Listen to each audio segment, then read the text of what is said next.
when I was 27, I did this. So I developed a strategy I'm going to give you right now called Plan Ahead. And this is how to navigate successful change. And can I tell you something? I wrote this down at 27. I followed it. I follow today. It really works.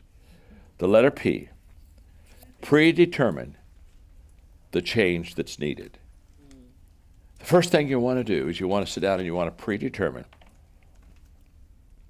what is the change that's needed in my life. Because if you're going to turn something around, change has to happen. Now, you don't want action without understanding what you're wanting.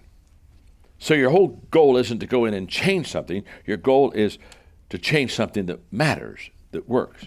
So only you as a leader can predetermine what that change needs to look like. And the way you do it is basically say, this is what is. I mean, hey, Lou Holt said, I have a losing team. I want to have a winning team.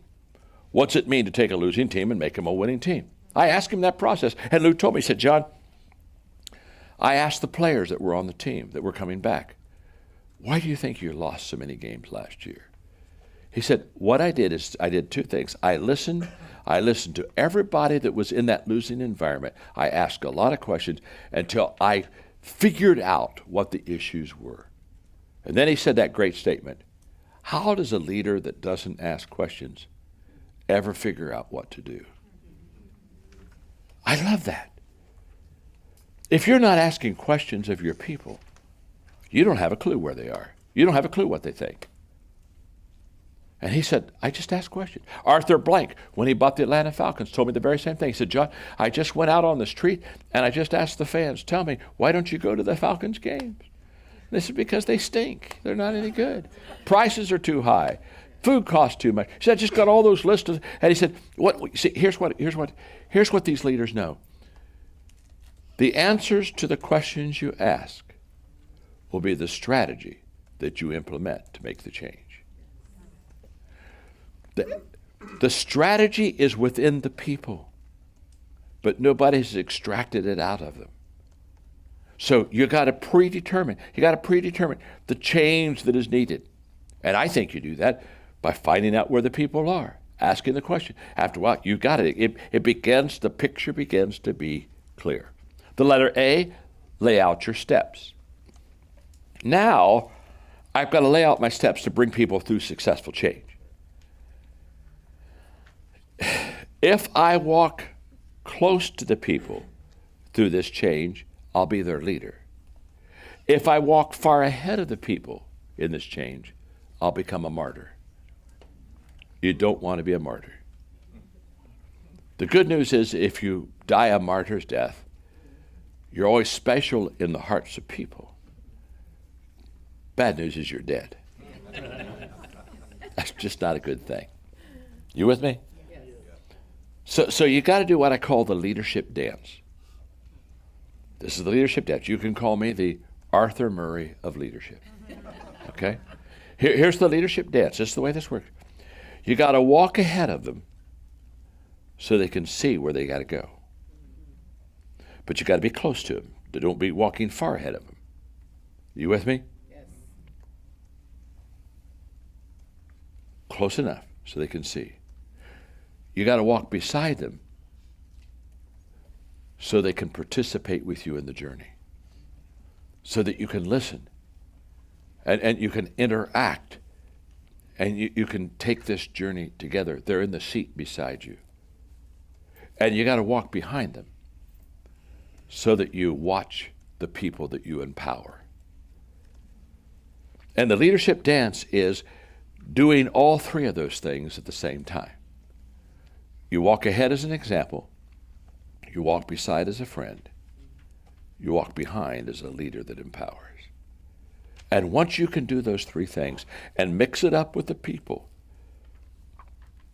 you're laying out your steps very well. The letter A is adjust your priorities. Very simple. Whenever you're going through change, there's no such thing as a pre-game plan that you actualize out completely. Let me tell you the difference between a manager and a leader. A manager is a person who took plan A and won't get off of it because he doesn't want it to change on him. He's got the plan out. He's got the strategy out. Don't mess with it. This is the strategy. Here, stay right here. Let me tell you, a leader. A leader starts plan A because he knows you have to have a plan. But he, at any moment, is ready to change to plan B because he's found out a better way. If you think you get the answers on the front end, you've not led very much. Your answers come in the leadership itself, not in the front end. That's why plan A never ends up plan A. It's plan B or plan C. Why? Because you adjust and you hear and you listen and you, hey, by the way, you seize that opportunity. Remember, the great coaches are great because they make halftime adjustments. That pre-game plan at halftime has to be revisited. And you have to say, okay, what works? What doesn't work? And the changes you make have to be critical changes, not cosmetic changes. Remember this, cosmetic changes are easy to accept and implement. So people like cosmetic changes. They change the color. They change the number a little bit. And they just love that kind of stuff. It always kind of bugs me a little bit because I sit there and say, and, where are you going with it? Where are you going? Outside they like gray better than black. Okay. What else are we going to do? Okay. And so you want to make critical changes. You don't want to make cosmetic changes. And understand this. As you make these changes, there's always an answer. Don't ever get into that scarcity mindset as a leader that if I go this path, there's no answer down to this path. There's always an answer. And there's usually more than one answer. That's why leadership is such a great art. Leadership is such a great art because you begin to understand that as you lead them, as you journey, you give them the best leadership. And that's why trust is essential in the people with you. That's why trust is essential, so that you can make these changes as you go to get them there. Okay. And the next one is notify your key personnel.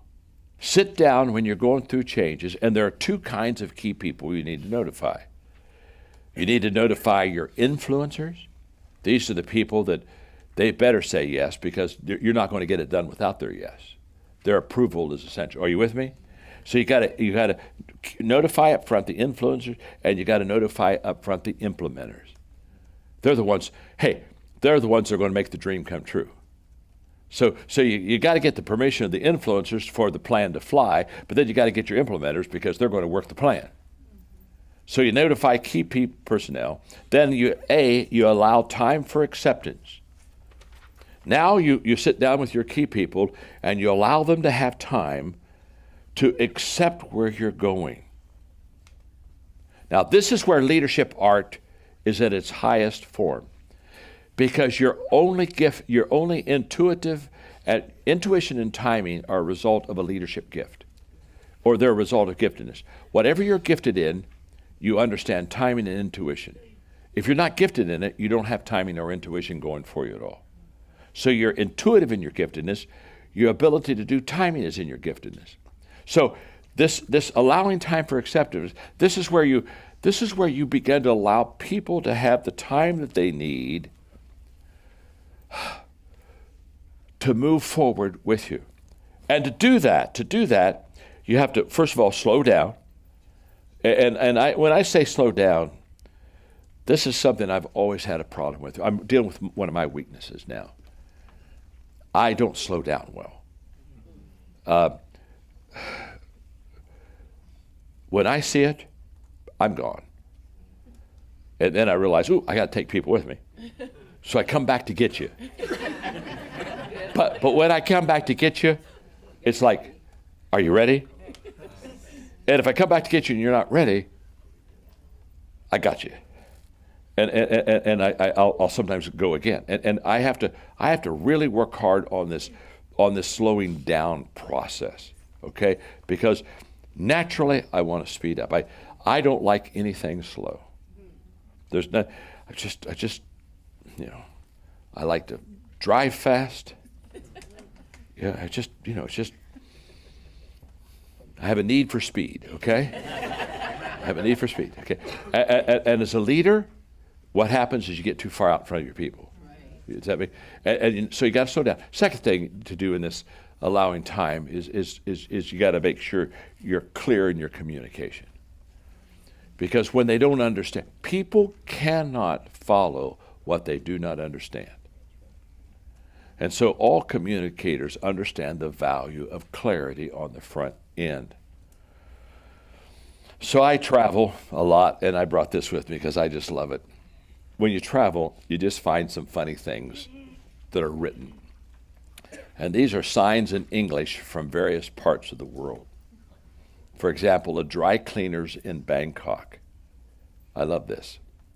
Drop your trousers here for the very best results.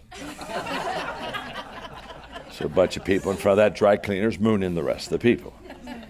Hotel brochure in Italy. This hotel is renowned for its peace and solitude. In fact, crowds from all over the world flock here to enjoy its solitude. This is from a Tokyo hotel. It is forbidden to steal hotel towels. Please, if you're not a person to do such a thing, then please do not read this. In Bucharest hotel lobby, the lift is being fixed for the next day. During that time, we regret that you will be unbearable. Hotel in Athens, visitors are expected to complain at the office between the hours of 9 and 11 o'clock daily. Is it complaining time yet? Is it? In a Rome laundry, ladies, leave your clothes here and spend the afternoon having a good time. Outside a Hong Kong tailor shop, ladies may have a fit upstairs. In a Rhodes tailor shop, order your summer suits. Because it's a big rush, we will execute customers in strict rotation. Bang! Next. In Copenhagen, an airline ticket office, we take your bags and send them in all directions. You know, it's our gift. We'll just send them anywhere they are possibly. Make your communication clear. Head into action. The H is head into action. Get going. Just start going. You never know the level of commitment from your people until you ask for action. You just never know how committed they are. The letter E, expect problems. Expect them. Why? Because motion causes friction. You start moving. And it's a tremendous leadership mistake to think that you have such a plan that is problem-free. Okay? And that everybody will buy in. So what leaders need to do, this is so beautiful. It's so negative, but it's so good. When I say expect problems this whole process, here's what you got to do as a leader. You got to think the worst first. You got to think the worst before anyone else. You got to speak the worst first. And you got to answer the worst first. You got to do all three of those things. In other words, you got to think what problems are going to be there. And then when you figure out what problems are going to be there, you say, now as we do this, there are a whole bunch of problems we're going to encounter. When you speak it up to the people, they'll say, oh my gosh, he's already figured out that we got, and let me tell you, when those problems occur, let me tell you what we're going to do. When you can do that well, understand you're really helping them with positive change. And the next one is always point to your successes. Somebody said, why? I said, because you always have people point to your failures. I mean, some people, that's their spiritual gift. You understand. If they can't find criticism, they're just not very comfortable. And then daily review your progress. Daily review your progress. Why? Because things get off on a daily basis. Things get off course on a daily basis. Problems occur on a daily basis. And I close this section of creating positive change, which is the acid test of leader. I close this because in the 21 irrefutable laws of leadership, I have what I call the law of buy-in.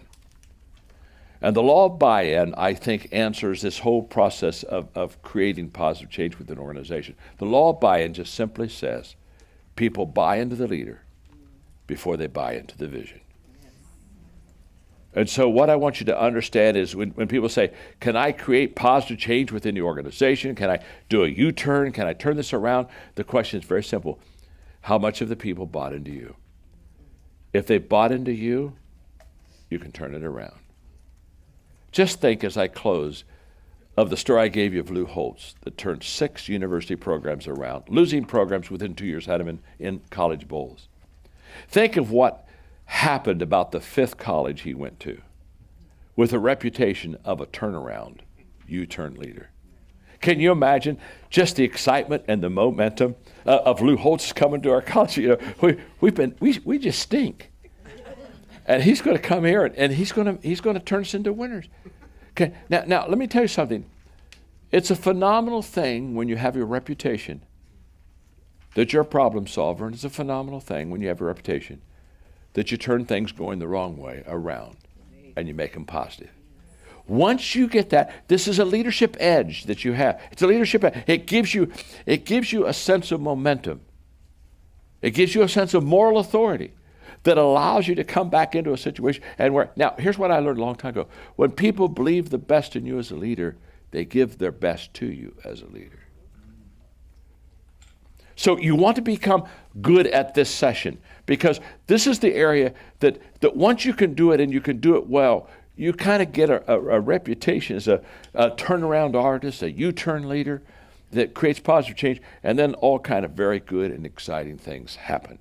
So I wish that for you. I wish that for me. I wish that for all of us. What leaders really do, and that is they lead people through successful change.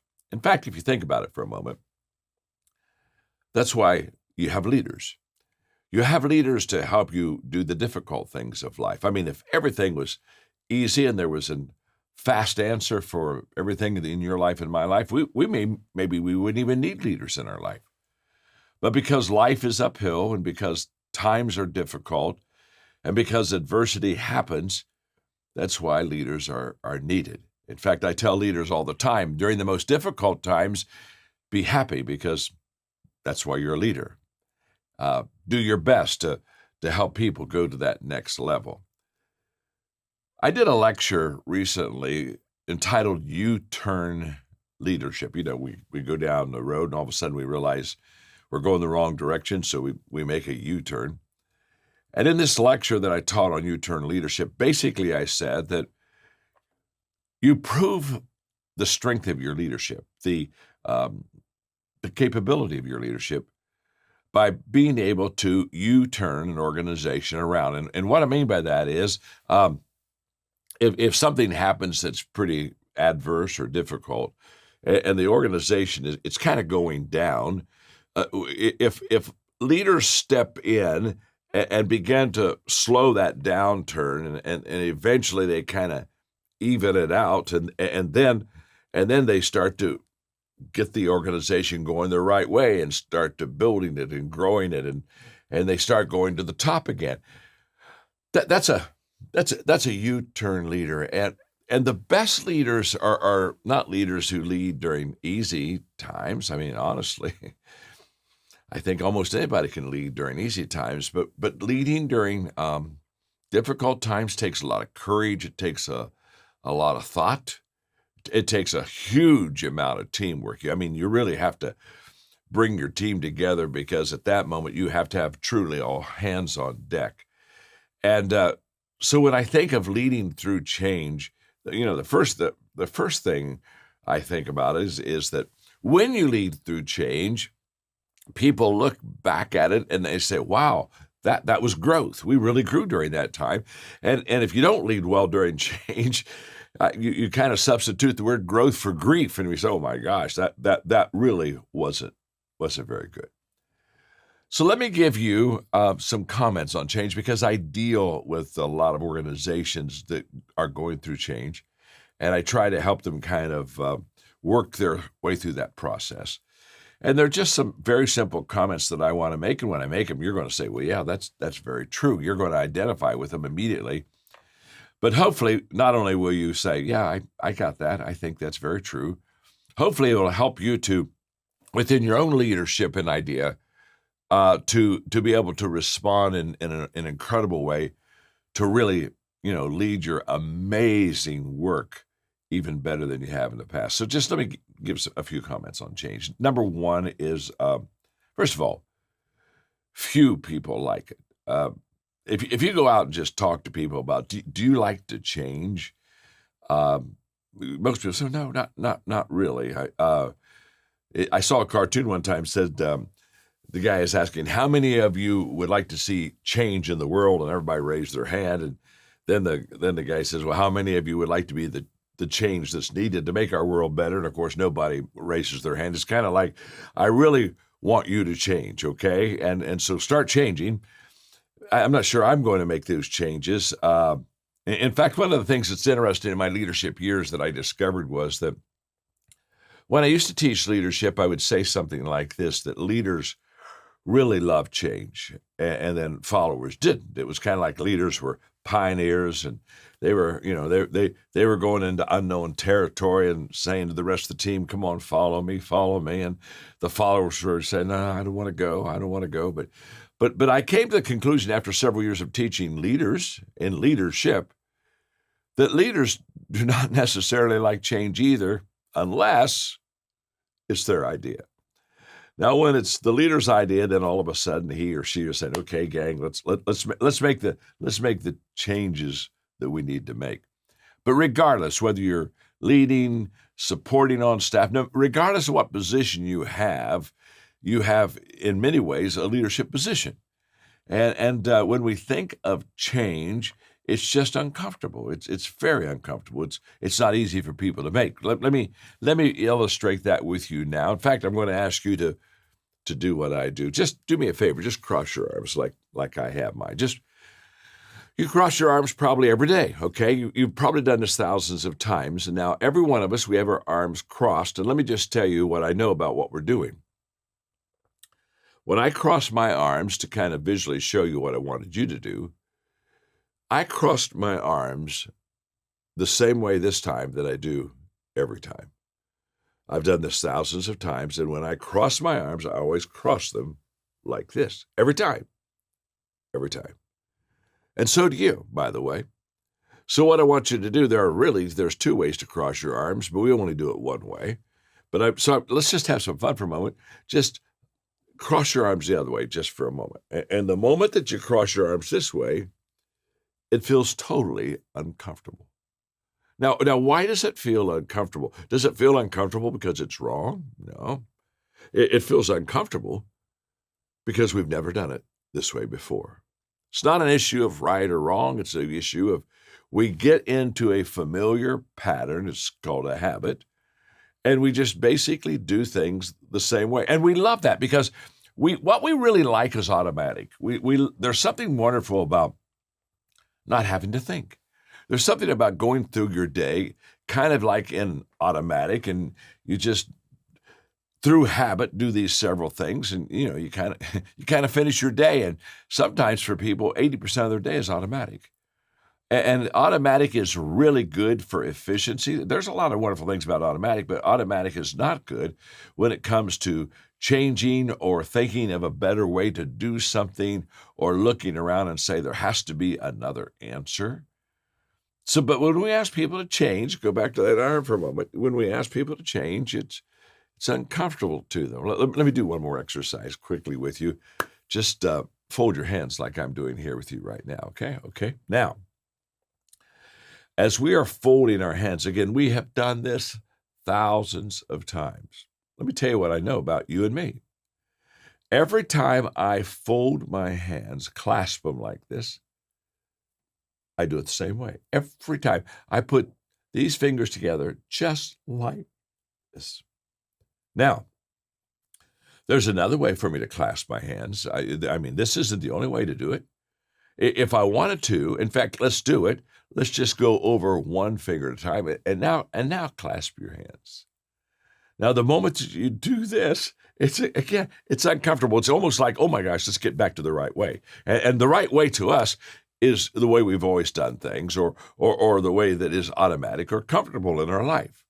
Now, I use this visual kind of on hands illustration, literally, to help you understand that's what happens with people and change. It's just uncomfortable. And most people do not want to continue to be uncomfortable. And so we would rather kind of almost have old problems that we're comfortable with than to go in and find new solutions that in territory where we've never been before. The second comment I want to make about change is that it happens, whether you like it or not. I love the people who basically say, well, I'm not going to change. Well, it's almost like if I say I'm not going to change, that everything's going to stay the same around me. And that's just impossible. I love the story of a man up in New Hampshire. I heard this story a couple years ago, and he was 100 years old. And so one of the local town reporters went out to his farm to interview him and talk to him about 100 years. And so the interview started by the reporter looking at him he said, I bet you've seen a lot of changes in your lifetime, haven't you? And the old man, he crosses his arm on the porch. He said, yep. He said, I have. He said, I've been against every one of them. And when I hear that little kind of humorous story, I think, my gosh, this is so true with so many. Yeah, I've seen the changes, and I've been against every one of them. Now, here's what I know, and this is where we're starting to get into what I would call the important part of the teaching. Change requires energy.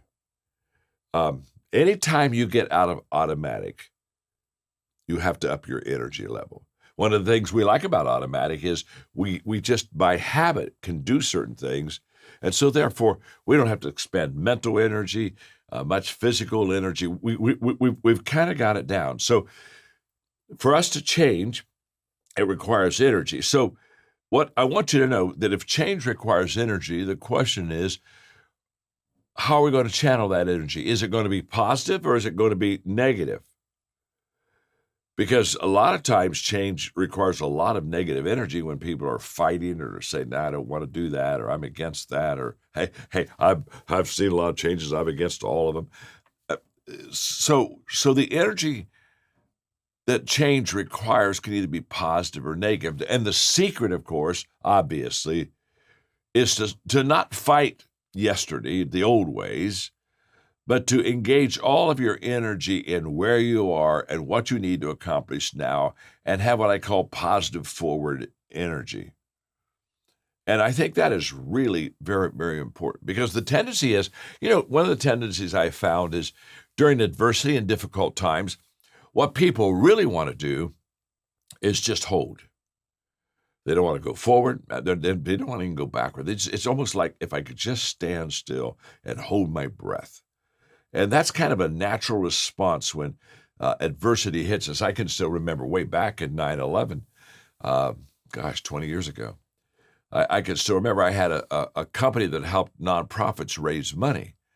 And every day of the year, we would sign a contract with some nonprofit to help them raise some money for the dreams that they had. It was a kind of a rewarding business. When 9/11 hit, and America just was paralyzed. And from September 11 to the end of the year, we never signed another contract, not one. Everybody was just saying, "Oh, I got to wait. I got to see what happened." When COVID hit, oh my gosh, well let's just hold still. And how long is this going to last? And we just when you're uncertain and when you have a lot of questions, the tendency is it's almost like if we stand still and kind of don't breathe, don't move, then it's kind of like, oh my gosh, I think we're going to be okay. Okay, there's another comment I want to make about change, and this comment is a leader's comment. This is kind of really down this leadership lane that I want to take you. There are 4 times I've discovered as a leader, there are 4 times when people change. And leaders know this because leaders are change agents. And so they look for these tides.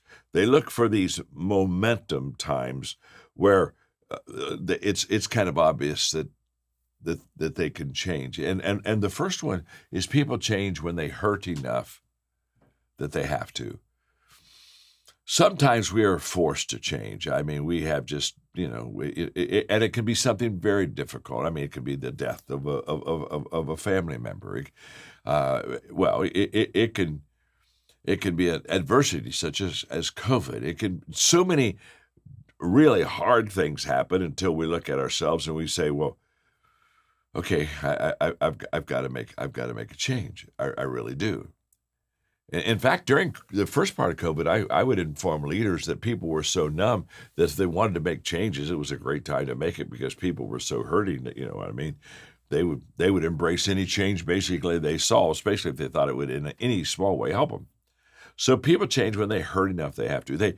They change also, and by the way, that's not the most positive way to change because sometimes that change is almost too late. We've probably waited longer than we should have to make. We would like to be in front of change, not dragging and being drugged into change. That's for sure. People change, secondly, when they see enough that they're inspired to. In other words, this is a great way to have change where people see during adverse times, they see a leader that's leading well. I think right now, as I think of the leader of Ukraine and what they're going through, of course, with the incredible adverse situations with the war with Russia. And I just have to think, every day I think about this leader of Ukraine and how he has to be the most inspirational visual figure in that country by his strength and by his resolve and by his commitment to care and help the people and by his continual leadership decisions that he's making that's allowing the people to take a stand. There's just sometimes, hopefully an idea, hopefully in your organization, you're seeing some people in the midst of your change right now that they just inspire you. And they maybe don't even understand the change well, but they're in. They're all in. They're committed. They're settled, and they're saying this is what we're going to do. And it's wonderful when you see somebody that is doing what they should do during a crisis, and you look at them and say, "Wow, I want to be just like that." They inspire me to make the changes I need to make because I'm watching them make those changes themselves. Thirdly, people make changes when they learn enough that they want to. Sometimes in our difficult times, we just find a better way. We find a better answer. We find another answer. And that's one of the reasons we need to be out of automatic. And that's one of the reasons change is so important. It kind of moves us. And I made a statement during COVID, and that is everything that you want or need, but you don't have, okay? You want it or you need it in your life, but you don't have it.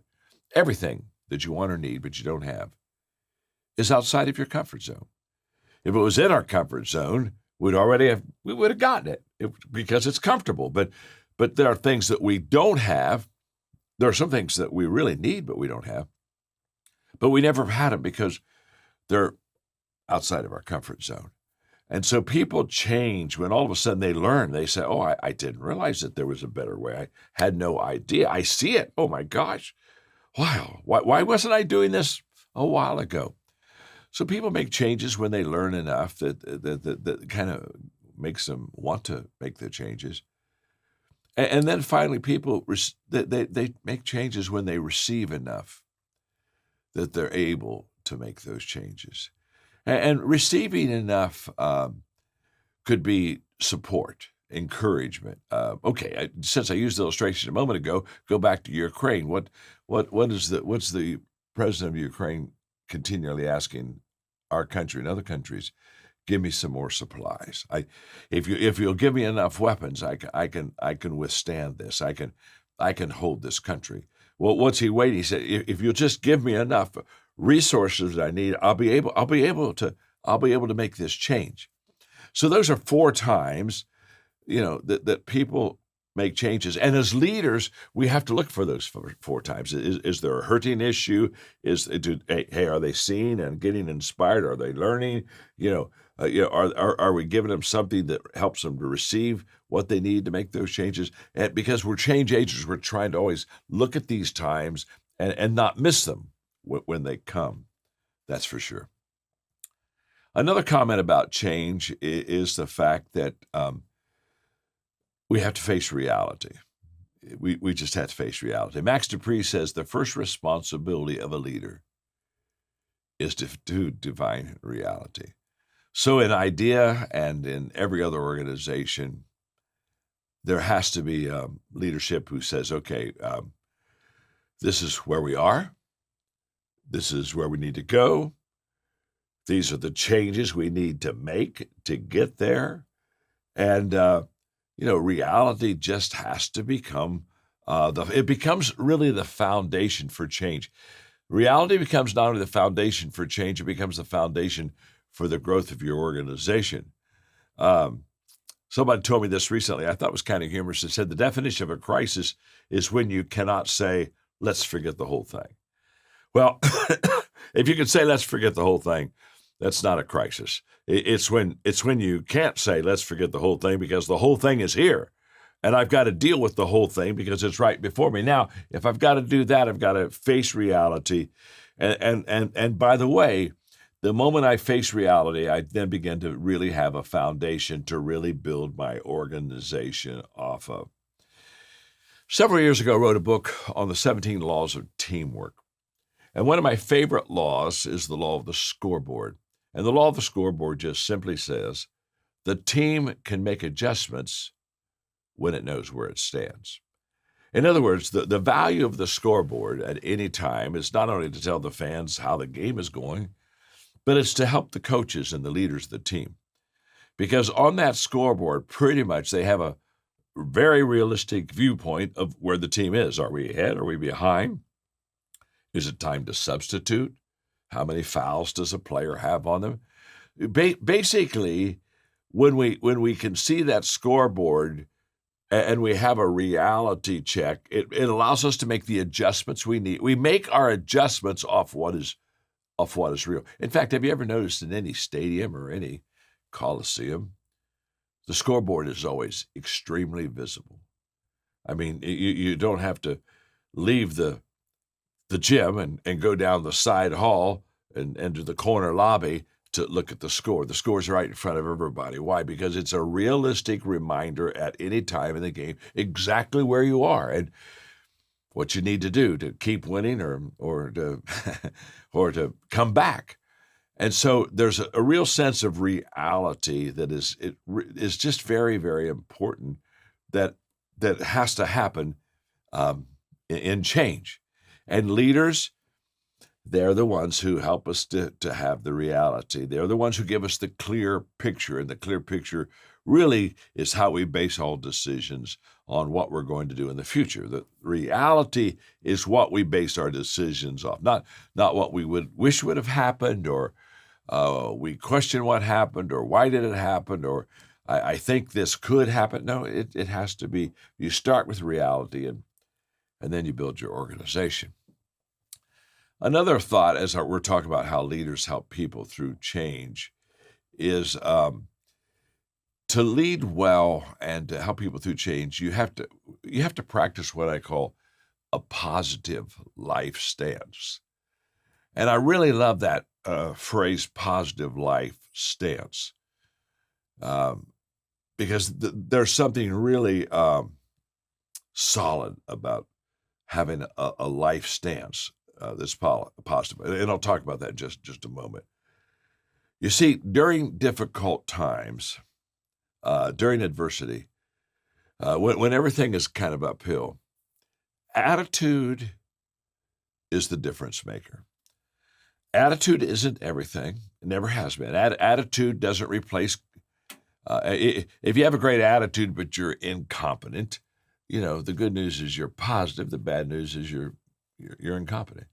So attitude doesn't replace incompetence. I don't think attitude replaces experience. So attitude, when somebody says, well, attitude's everything, and I said, no, it's not everything.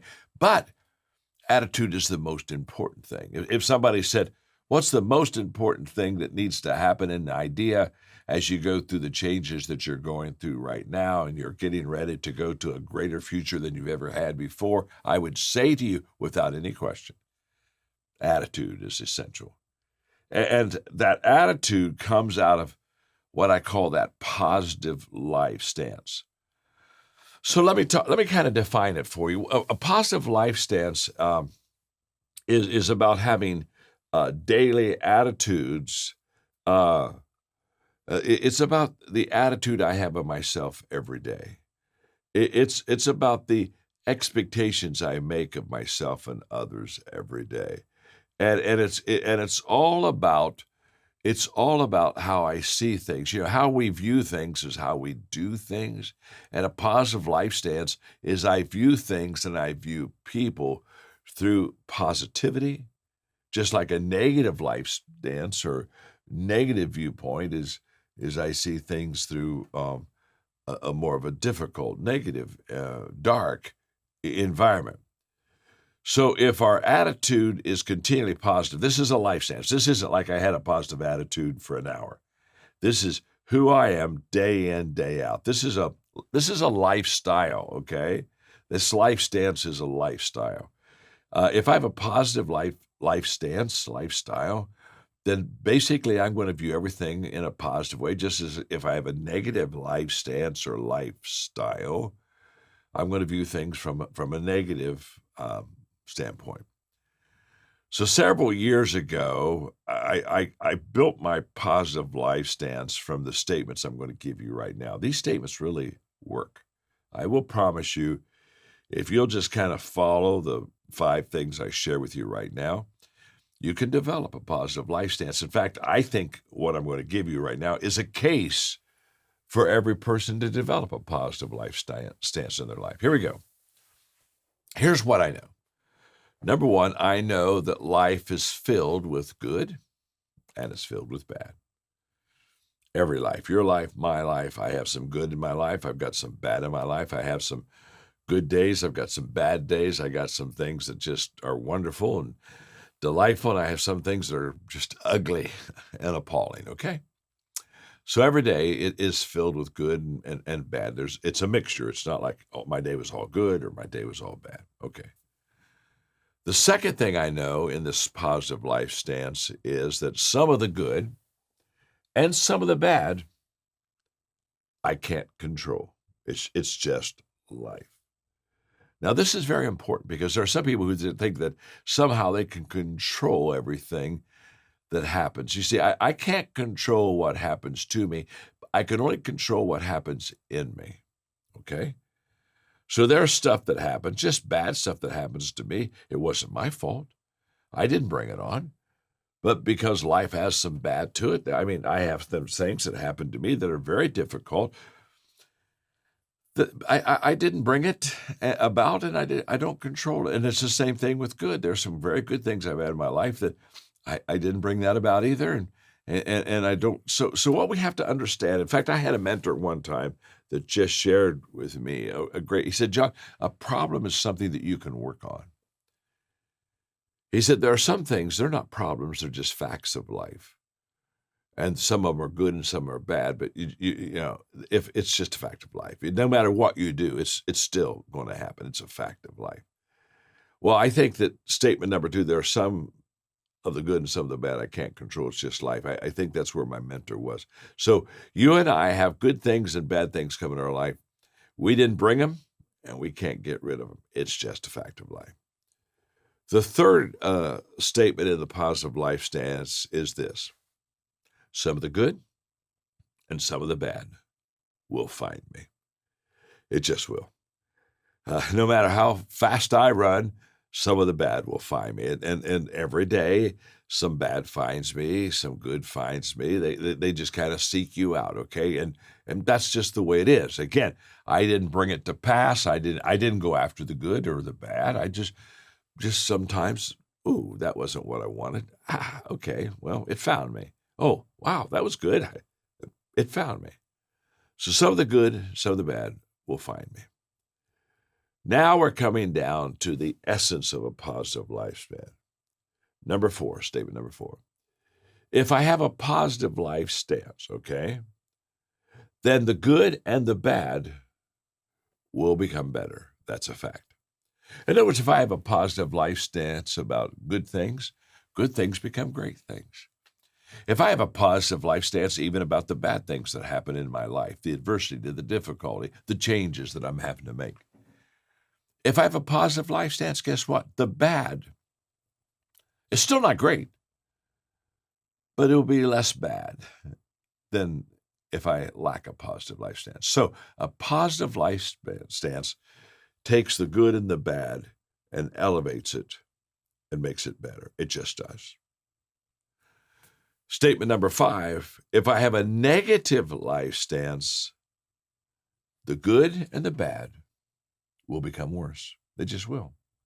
In other words, I didn't bring everything on that comes to my life, but I do control whether the bad and the good get a little bit better by my attitude, or the bad and the good become worse because of my attitude. And a positive life stance understands that regardless of what you're going through, if you think correctly, wow, life will get better. If I could do one thing for people, I mean, honestly, that would bring a great change, I would talk to them about having how they think. The great separator between successful and unsuccessful people is how they think. I wrote a book several years ago. It's a very popular book. It's a million-plus seller. And the title of the book is just How Successful People Think. And successful people think differently than unsuccessful people. It's just a fact. It's what is. And because they think differently, they receive different results than unsuccessful people. So if you want to really lead well through change, have a positive life stance. This is just huge. I'm going to take a moment. I'm going to go back in. The comments I've made about change is few people like it. Secondly, change happens whether you like it or not. There are 4 times that people change. We talked about that. Heard enough, see enough, learn enough, receive enough.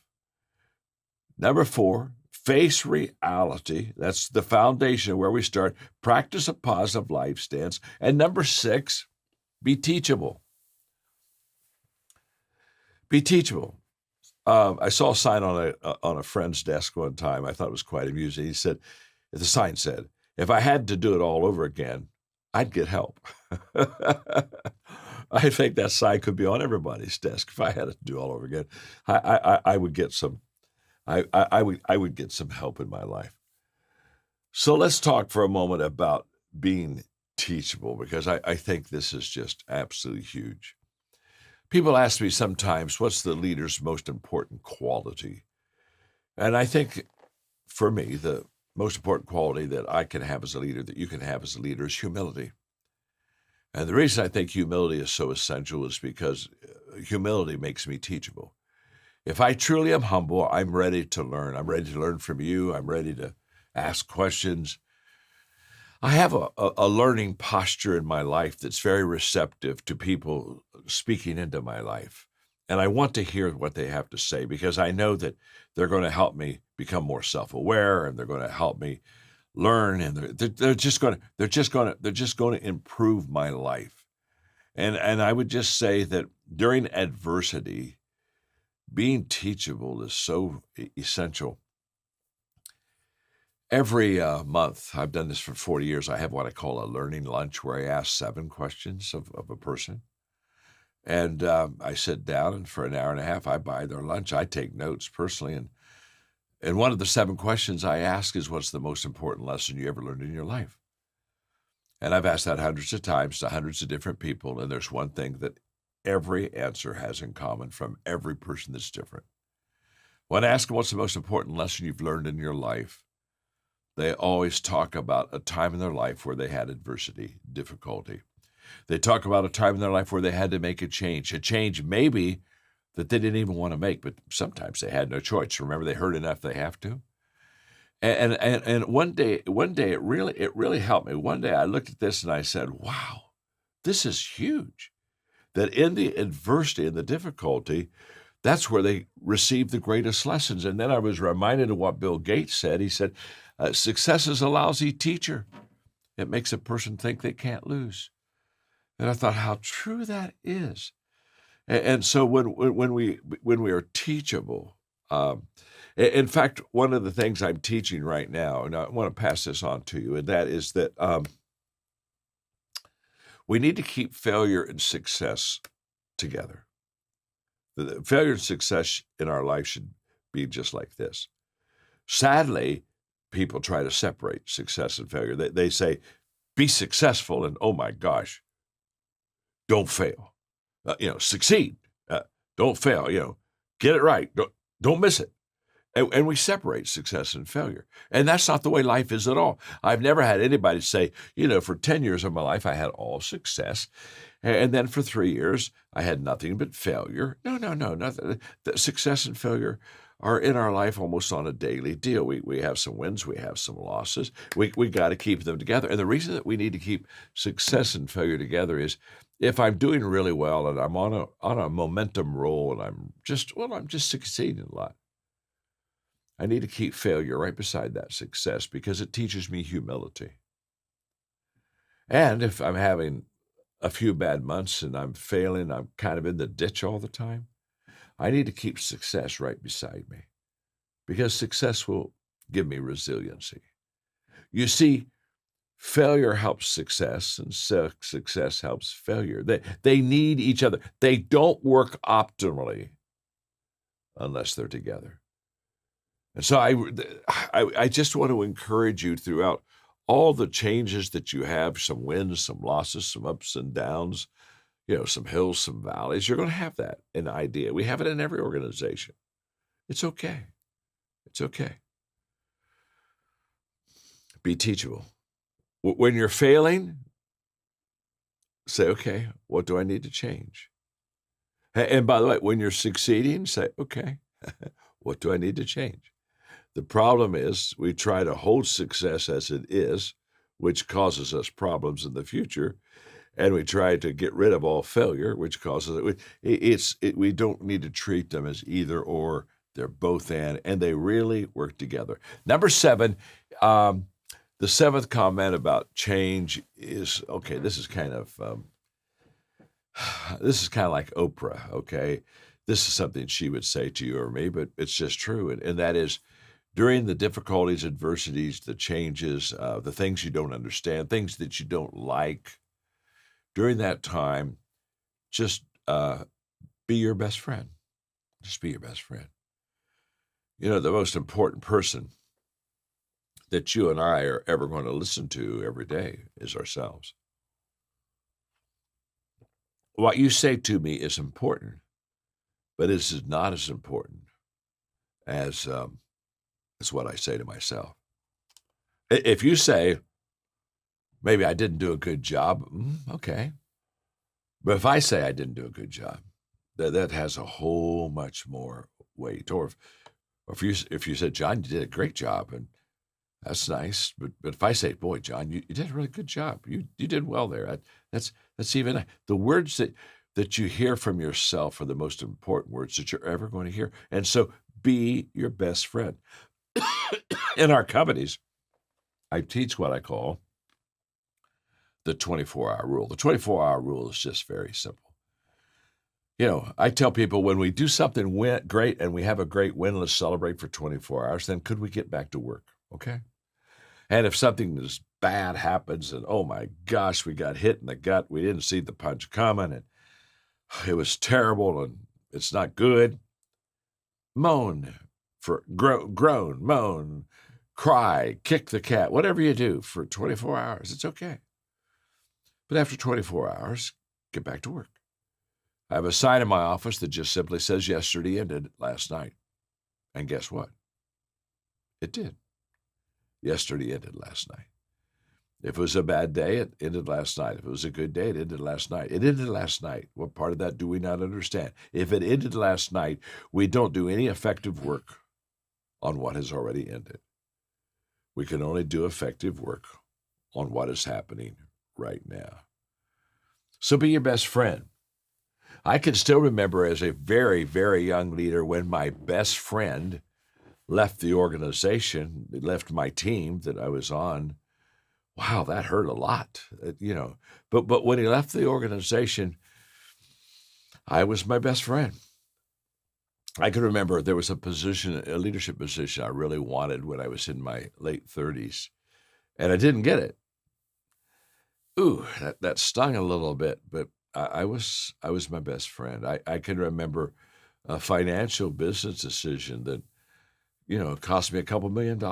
And wow, that really hurt. But I was my best friend. There's something important about you loving yourself and being your best friend during a crisis that really helps to make a difference in your life. I think it brings a rebirth in your life when you can, during crisis and change, be your best friend. So I would like to talk to you out of a book that I wrote a couple years ago, and it's called Leader Shift. And leader shifting is all about becoming agile and nimble. I wrote this book before COVID, but when COVID hit, because there was so much immediate upheaval, it became just really a bestseller because we use the word pivot all the time during COVID, and this is kind of like a pivoting book. How do you change? How do you change successfully?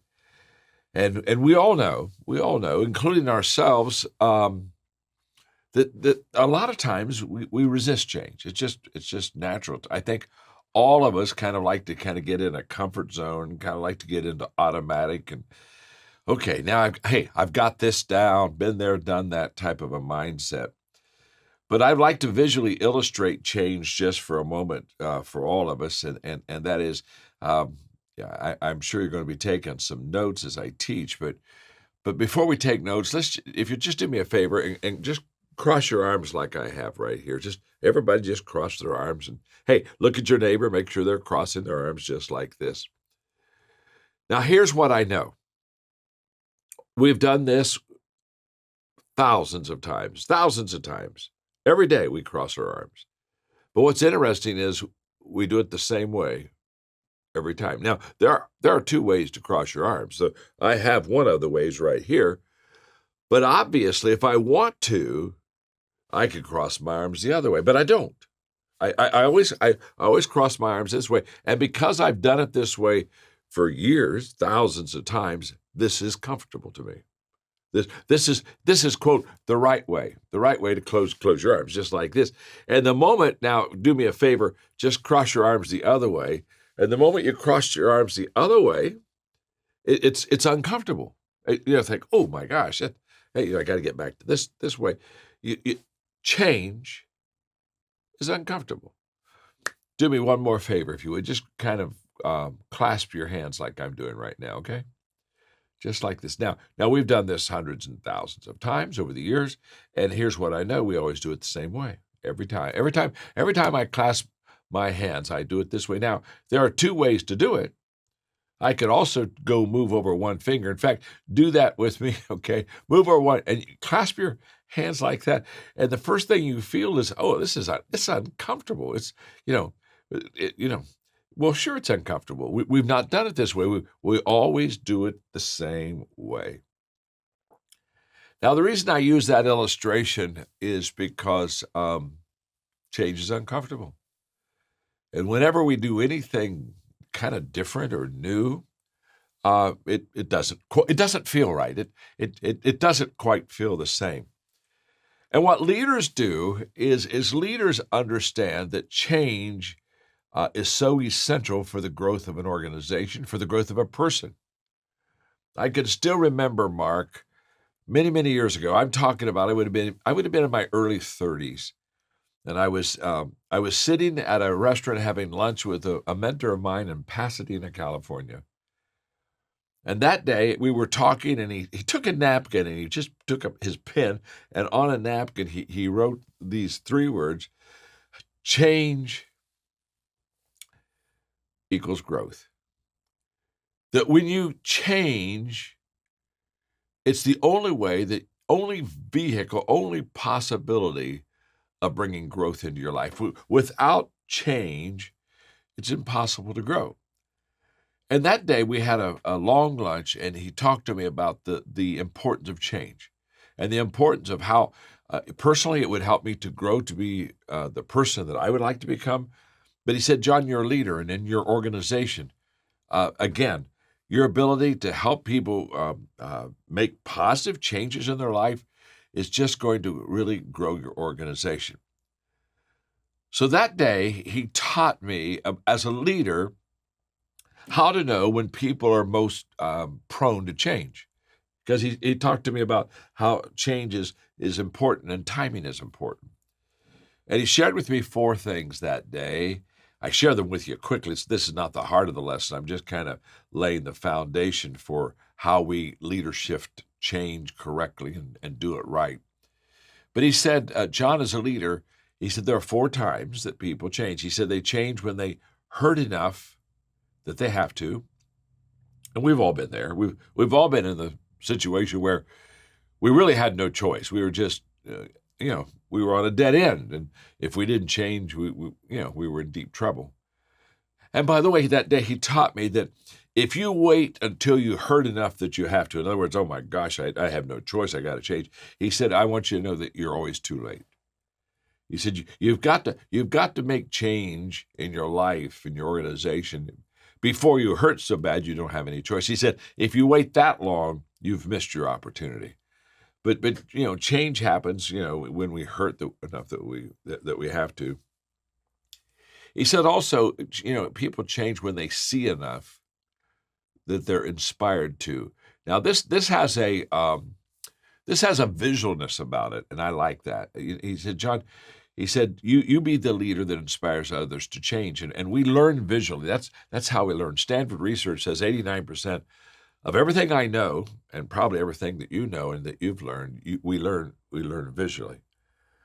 And so he said, as a leader, you really want to let your people see you change and be positive about it. And it inspires others. It inspires others to change. He said, thirdly, people change when they learn enough that they want to.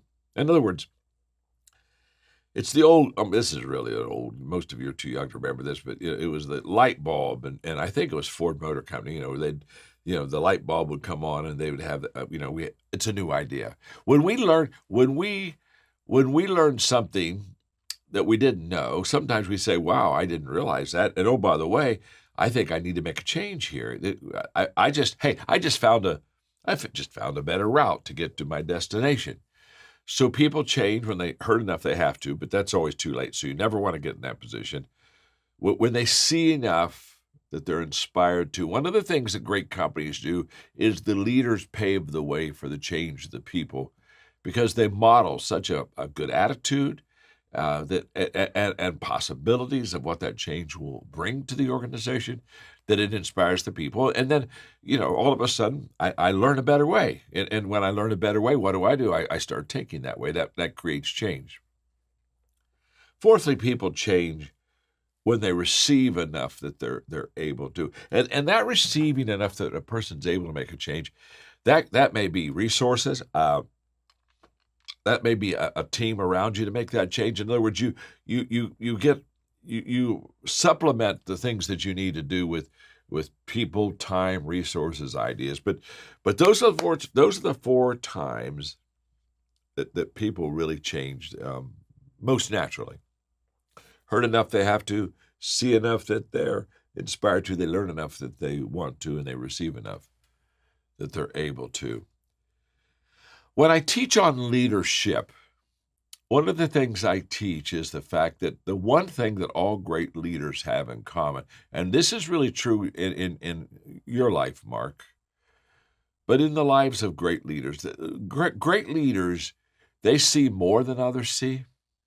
In other words, they see a bigger picture, and they see before others see. They not only see a bigger picture, but they just see it quicker than everyone else. And I have taught leadership around the world. We've trained leaders, 6 million leaders in every country of the world, our companies have. And so I understand different countries, different cultures, but the one thing all leaders have in common, regardless of country, culture, time, is that leaders just see more than others see, and they see before others see. Now, when that happens,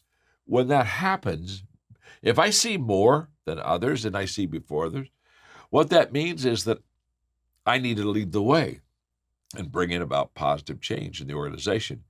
If I see the bigger picture and if I see before anyone else, then it's important for me to to move. I had a wonderful mentor, John Wooden, who was a great coach for UCLA Bruins. And in fact, we just finished March Madness. My gosh, John Wooden won 10 national championships. And that was a pretty amazing accomplishment. I also know Coach K, and in fact, I went to Cameron, the place where Duke plays basketball, just a couple of weeks ago, and I watched the last game at Cameron with Coach K when they were upset by North Carolina, and then of course they were beat by them in March Madness, but Coach Wooden was a great teacher.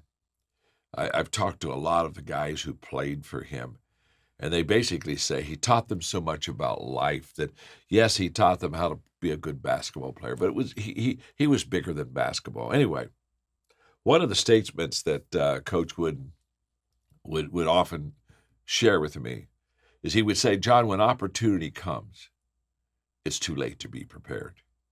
He said, some people say, well, if an opportunity ever comes, then I'll prepare. I'll kind of learn how to do it. And he said, no, we ought to be growing and learning in such a way that when opportunity comes, we can seize that moment. Let's move to the second one that he talks about. Again, your growth as a leader and the decisions that you have to make and are making continue to grow. And I would say that as a listener and a podcast follower, it's going to be the same thing for you at different levels, personally and professionally. I love what he talked about where he says, hey, decisions are about setting goals. The discipline is actually about achieving that goal or getting that goal. Just talk a little bit here about the decisions you've had to make and how that grows and how that changed. And in order for you to be useful now, you're making decisions now that you didn't have to make last year or in the years past. Talk to us a little bit about that. When you were asking me, I was thinking about decisions that I've made, personnel decisions, hiring decisions. And I thought about the discipline that I used when I was leading the sales team or when I was leading customer service, the different functions of leadership that I have served in John's organization. And then I thought today about the role and responsibility of stewarding this vision of transforming a world, of creating great, meaningful leadership because everyone deserves to be led well. And I think about the scrutiny and the decision-making process, going back to relationships, obviously, but in decision-making of who's going to own what and what level of expectation you're going to have on them. When you get really clear, Chris, on the vision of the team that you lead, the organization health of the organization that you're a part of, or the decisions you as a team leader or as a leader in your home needs to have, there comes with that a responsibility that the effectiveness of the decisions we make needs to have greater gravitas. There needs to be greater significance. Yeah. The great example of this, great example. I mean, think about John. For those of you that's watching YouTube, I'm holding up John's book that I mentioned at the top of the show. John has had 36 million pair of hands hold a book like this in his life. He's done okay. He speaks to several million people a year through webinars and different things like that. He's doing okay. Yeah. He's had a successful life from a financial and from an accomplishment standpoint. He's doing okay. What would drive him to make a decision to get into the songwriting arena? Now, seriously. I don't know. I'm hoping you tell me. Yeah, podcast listeners. What would make John Maxwell no songwriting ability, no performing musical talent ability? What would make him get into the songwriting world with his books? The belief that he can reach an audience that he's never been able to reach before. Which, by the way, is the same reason he started writing books.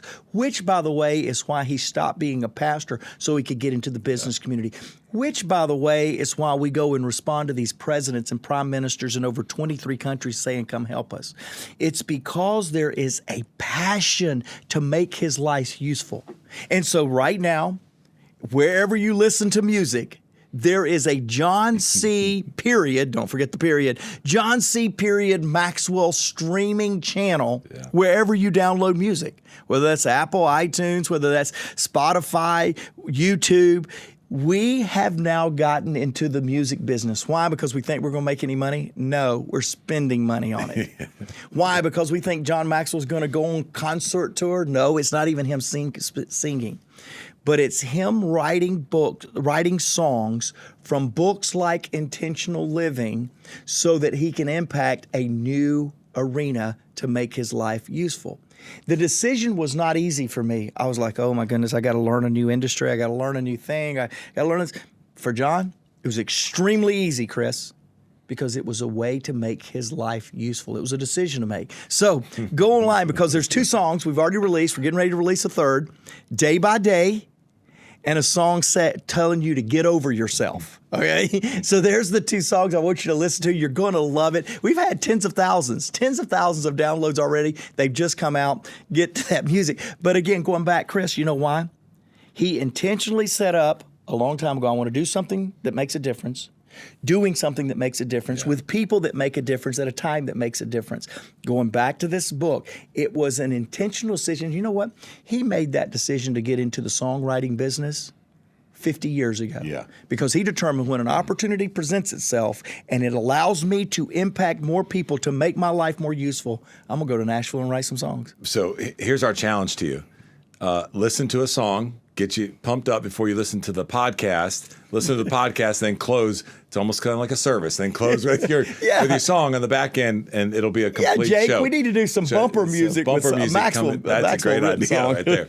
Here, let me just stay here for just a minute, because there's 2 things I want to unpack. In our notes, John talks about good decisions plus daily disciplines, which he has, very disciplined, equals a masterpiece of potential. Wow. It's amazing when John talks about living a useful life, the potential that he sees in decisions that he makes and his boring daily disciplines that he lives out, on a daily basis because of the potential. There's not another guy, you and I would know, that sees more potential in people. That's probably gotten all of us in trouble. Things, opportunities to be useful. He sees the potential where I would see that and go, to your point, we got to learn another industry. What are we doing? But he's going, no. This can be extremely useful to people that we have not reached before, and there's a lot of potential there. So I wanted to make sure I brought your attention to that. It's in your notes there on potential. Now, before I come off of this, the decisions that you make, your transition as a leader went from consulting with John, letting him hear what's going on, the grassroots of the organization, you guys making a decision, ultimately John finalizing it, and then you coming over and implementing it. That was a decision-making process. As we talked about, this is growth. It's going to happen. It's going to be different every season of your life. Now, that decision-making process has flipped. Mm-hmm. You're consulting with John. Really, John's consulting back to you. But ultimately, now you're making the decision. And now you are carrying the weight, as I've heard you mention in this podcast and others, of in order for us as an organization to be useful, to carry the potential of John's legacy. Now that's on you. That's a shift and a growth. Talk a little bit just about that process, that now you feel that weight, but also from a growth standpoint of now going, hey, in order for me to be useful, the decisions I'm making now are different than they were before. And it's okay. It's just different. Yeah. First, I would say this. The temptation when we mature as leaders, we mature in winning, we mature in effectiveness, we're in greater demand. The tendency is for us to redefine the things that need no redefinition and to keep dormant the things that need to be redefined. John Maxwell says that there's 2 areas in his life only that he has not redefined himself in. Everything else has been up to redefinition after redefinition after redefinition. My question to you and I is, number 1, do you know your 2 things, 5 things, 3 things, 1 thing? Do you know the areas that must be what you want your life to be about, the bedrock? When you have those, I've found that decisions that need to be made to make us better, to make us more effective, are easier to make when we don't feel like we're violating the things because we know what is our irreducible minimums. Yeah, that's good. And most of the time I talk with leaders, they don't know their irreducible minimum. For me, I'm a passionate person. If I can't get excited about it, even in a difficult meeting, I find myself just saying, guys, I'm sorry. I know we got some challenging things ahead of us. I just got to tell you what I just experienced. There's this passion. You know why? Because that's an irreducible minimum for me. I've got to have that enthusiasm in my life. So my question is, Chris, to our podcast listeners, our podcast viewers, is what are the decisions that you're delaying because you don't know your irreducible minimums, the things in your life that will be the bedrock of your influence? Because for you to be useful, you've got to have a level of dependability. But for you to be useful, you've got to have a propensity for change. And the only way I know how to embrace those decisions that require change is to know what is unchangeable in my life. I love what you're talking about because it allows you to make consistent decisions if you have that foundation. And as John talks about, consistency compounds. And so I love that ad. John, you talked about this one, the law of the change up, the sameness is the death of communication. And I know you talk a lot about, varying speed, tone, all this kind of stuff. One of the ways I teach our communicators this is I'll tell them that the hat you wear determines the emotion they feel. You can put on a pastor's hat, or you can say, hey, as one parent to another parent, you put on the parent hat. You can put on a friend hat. Hey, I know what you're going through, and as a friend, I would tell you this. You can put on the boss hat. You can put on the coach hat. There's all these different hats. You said something earlier. You'll sit down sometimes because you're more conversational. These are all different approaches to help us connect and move us to action. I would like for you, if you wouldn't mind, to put on whatever hat you would choose, and you can tell us what hat that is. And I want you to talk directly to our audience, and I want you to feel what they feel right now. We've got a stay-at-home mom who's starting a business and feels overwhelmed, and as she's starting to communicate with her team, recruit volunteers, recruit team members, whatever. You've got a seasoned youth pastor who feels ineffective connecting with teenagers. You've got a salesperson that doesn't feel very effective in communicating. You've got someone who needs to lead up to a boss and wants to communicate. Put on some hat and talk to us and tell us we can get better. The most you-centered message. I want them to feel it right now. They're driving, they're working out. I want them to feel from one of the best communicators on the planet just how possible it is for them to become great. Well, I put on my friend hats, what I put on.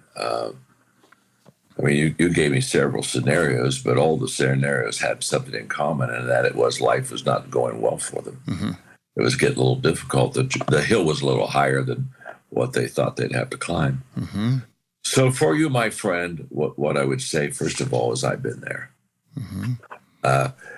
When I say I've been there, I've had a lot more losses than I've had wins. I've had a lot more misses than I've had hits. And I can feel for where you are, because there were times when I looked at myself and I thought, wow, is there hope? And how the heck am I going to get some help? And they weren't the same. I wanted to have hope that tomorrow would get better, but I had to have somebody come along and help me to make it better, because I didn't know what steps to take that would be next. So the first thing I want you to know is I've been there.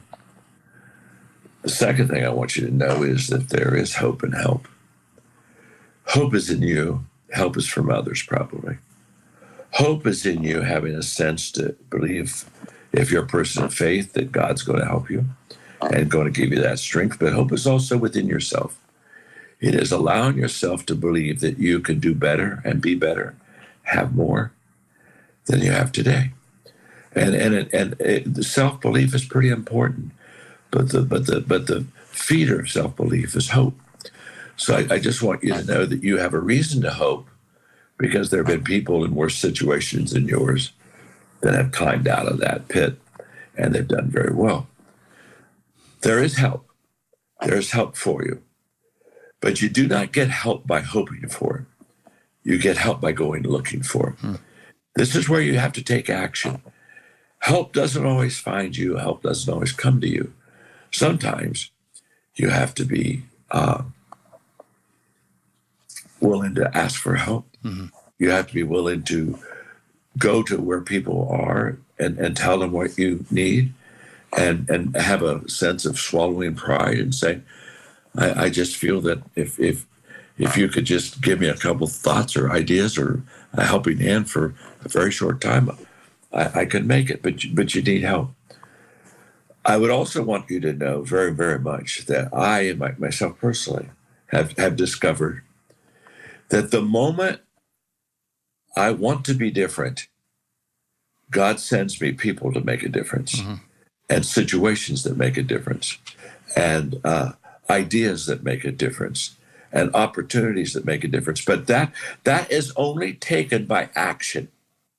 In fact, I have a little lesson called Action Attraction. And the lesson just very simply says, the moment I know what I want to accomplish and I start moving, then all of a sudden, the things that I'm looking for begin to appear. But they don't appear while I sit. They appear while I move. And this is the big miss. Because when we're discouraged and depressed, there's a tendency for us to hold and not do anything. And that's not going to get it. Action creates the attraction. When I move, then the resources move. But I have to move first. And some people say, well, I would move, but I don't see any resources. I say you don't see any resources because you don't move. And so the action begins to attract the right people to you. And when they come, become a student and start trying, and begin to make those attempts. You know, trying is good as long as it's not an excuse to stop. I think I've tried a lot of things to find out what I needed to do so that I could then train for it.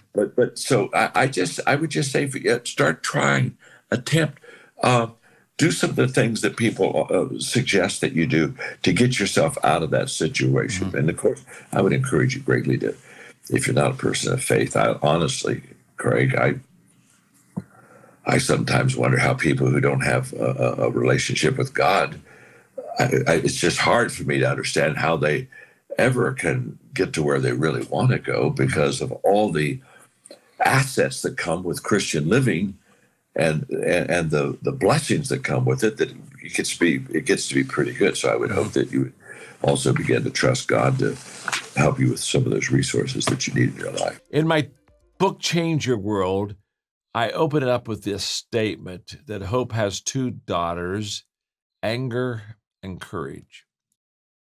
Anger at the way things are, and courage to go make a difference. The reason I open the book, Change Your World, with those words is because that's exactly how you and I change our world. We have to be angry about the injustices of the world, the things that are just not right or fair, the things that shouldn't be, the things that not only shouldn't be, but probably won't change unless we get angry enough to do something about it. So there's a negative energy that kind of maybe sometimes gets us going into changing your world. But if you're really going to do that, you have to have courage too. You have to have courage to stand up. You have to have courage to declare that you're going to make a difference and you're going to do something about it. And so the book, Change Your World, is all about how do you and I make a difference in our world. And here's the key. Before I change my world, before you change your world, I have to change myself. You see, transformation doesn't begin with others. Transformation begins with me. It begins with you. But the moment that I make good decisions, embrace good values, decide to do my part to make a difference, then all of a sudden, I'm able to help other people make a difference also. Remember this, the change in me is the motivation that makes me want to help you have that same kind of a change. If I'm changed and my life is better, I want to help you change your life and make it better. So in this book, you're going to find chapters that will help you step by step make the personal change that will allow you to have credibility, authenticity to help other people change their life. In my book, Change Your World, I have a chapter entitled Transformation Happens One Table at a Time. Wow. We found that to be true. We do transformation in countries around the world. In fact, we've been in countries where in our small groups, in our table, we have over 10% of the entire population talking, learning, discussing, sharing, practicing good values. But what we found is this: it has to be in a small group. Now, what's the magic of the table? The magic of the table is that you discover three things when you sit around with a half a dozen people on any specific subject. In this world that I'm talking about, it's on the subject of values. Here's what you discover in a small group. You discover the people that truly care for you. In a small world, in a small group, pretty soon you begin to see and sense that there are some people who really want to add value to your life. They really care for you.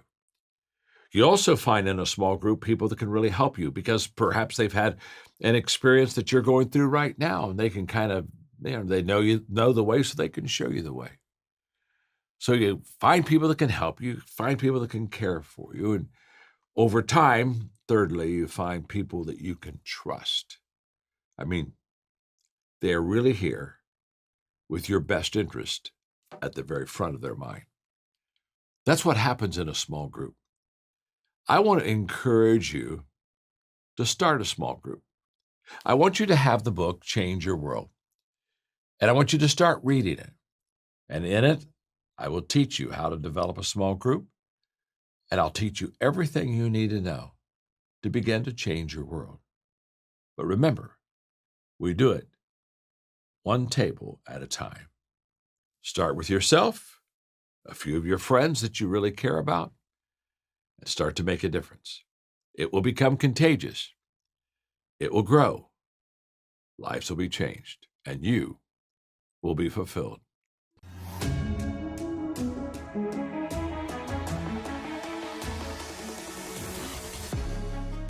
Welcome to the Maxwell Leadership Executive Podcast, where our goal is to help you increase your reputation as a leader, increase your ability to influence others, and increase your ability to fully engage your team to deliver remarkable results.